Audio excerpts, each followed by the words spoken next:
చెబుతున్నా, ఆడాళ్ళు ఎక్కువ ఉన్నారు కాబట్టి మొహమాటం ఏంలా. అత్తగారి నగలు వారసత్వం ప్రకారం కోడలకే వస్తాయి, ధర్మశాస్త్రం కూతురుకు కాదు. తస్మాత్ జాగ్రత్త కోడళ్ళారా. చప్పట్లు ఆడాళ్ళు కొట్టట్లేదు చూసారా, నచ్చది మాట నాకు తెలుసు. కూతురికి ఇవ్వడానికి వీల్లేదమ్మా, కోడలకే ఇవ్వాలి. వంశపరంపరే ఎలవేలుపు గౌరీదేవి బొమ్మిస్తున్నావా? గోత్రం మారిందా, ఇంటి పేరు మారిందా, నగలు మారవా? నగలే వెళ్ళాల్సింది. అమెరికాలో ఉన్న కూతురికి ఇస్తారు కానీ అంబాజీపేటలో ఉన్న కోడలకు ఇవ్వరండి.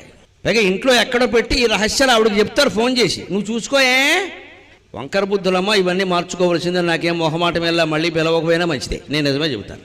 అత్తగారి తర్వాత కుటుంబానికి వారసురాలు కోడలే, కూతురు కాదు. ఆ కూతురు ఆ ఇంట్లో వారసురాలు, ఇక్కడ కాదు, ఇక్కడ వేషాలు అయింది ఇక్కడ. అంతేకాదు, అత్త మామల బాధ్యత కూడా కొడుకు కోడలదే.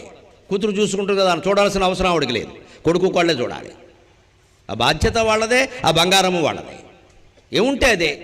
బలవంతంగా సంపాదించకల, అప్పులు చేసే ఒక్కల వారసులు లెక్కే. అత్తగే